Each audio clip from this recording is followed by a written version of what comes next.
the Iranian regime continues to fuel conflict, terror, and turmoil throughout the Middle East and beyond. Importantly, Iran is not living up to the spirit of the deal. Tensions with Iran are rising. The US has already come close to an attack. A third UK warship is heading to the Gulf, and Iran's uranium enrichment levels are up. So, what's next for one of the most volatile regions in the history of the world?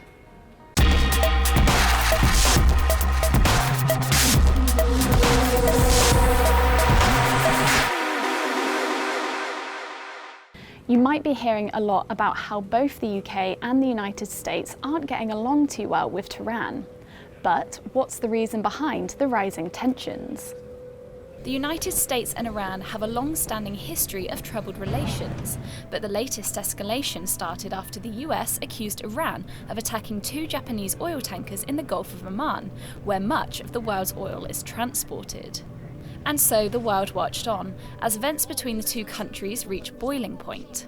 President Donald Trump announced that he was just minutes away from an attack on Tehran in retaliation for shooting down an unmanned American surveillance drone. And I think probably Iran made a mistake. I would imagine it was a general or somebody that made a mistake in shooting that drone down. Days later, the US said it would send 1,000 more military troops to the Middle East because of hostile behaviour by Iranian forces.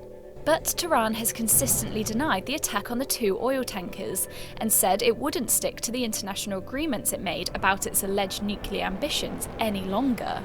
یک قدرت بزرگی که داره زورگویی میکنه خود در برابرش باید ایستاد از زورگویی دست برداره. The deal saw years of negotiations between the countries finally put to bed. Tehran agreed to cut its nuclear stockpile by 98% in return for the lifting of crippling international sanctions, meaning they could once again sell oil on international markets and use the global financial system for trade. But Donald Trump hated the deal and walked away from it in May 2018, and shortly after unleashed its toughest ever sanctions against the country.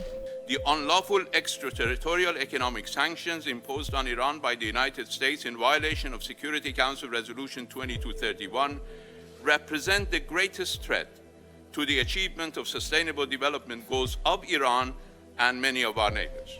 Part of why Trump abandoned the deal was because he didn't believe Iran were actually sticking to its agreements. In another development, Iran's Revolutionary Guard seized a foreign tanker and its 12 crew it says were smuggling fuel in the Gulf.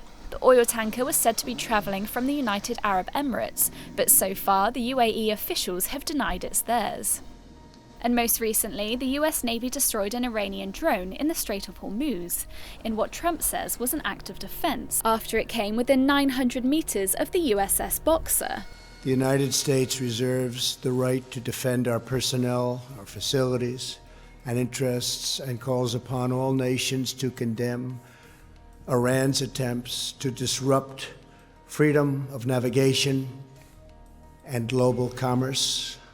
But as Washington and Tehran were clashing, a new spat between the UK and Iran began to unfold.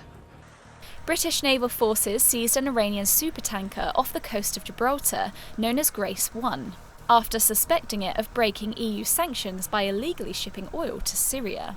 However, Iran's supreme leader, Ayatollah Ali Khamenei, denies this and has threatened Britain with retaliation of what it calls the illegal seizure of the ship and its contents. انشاءالله جمهوری اسلامی و عناصر مؤمن در جمهوری این کارها رو این قباست‌ها رو بی جواب نمیگذارن. Now, the UK are sending a third warship to the region. HMS Kent is bound for the Gulf sometime in mid-September to strengthen the Royal Navy's presence. Destroyer HMS Duncan is also headed to the region this week, on top of the permanently positioned HMS Montrose. We are constantly monitoring the security and constantly keeping under review the kind of security that we need to keep British shipping safe. Despite the fact that the Ministry of Defence claims sending another ship is not related to the current tensions, it's very unlikely that Tehran will see it that way. But could there be any way for the UK and Iran to get back on the diplomatic path? During the Sun's live debate with Jeremy Hunt and Boris Johnson, the two hopeful next PMs said that right now they wouldn't be supporting any military action against Iran and are working to de-escalate tensions. If you say that going to war with Iran now represents a sensible option for us in the West, I just don't believe it is. Hunt also said that if a war was to break out, it would be an accidental one, and during his campaign promised to add more warships to Britain's fleet if he becomes PM. People misunderstand the other one's motives, and so what we are working to do at the moment is to try and de-escalate as many of the tensions as we possibly can. As the drama escalates on the high seas, the UK continues to edge closer into dangerous waters with Iran. I also call on other nations to protect their ships as they go through the strait and to work with us in the future.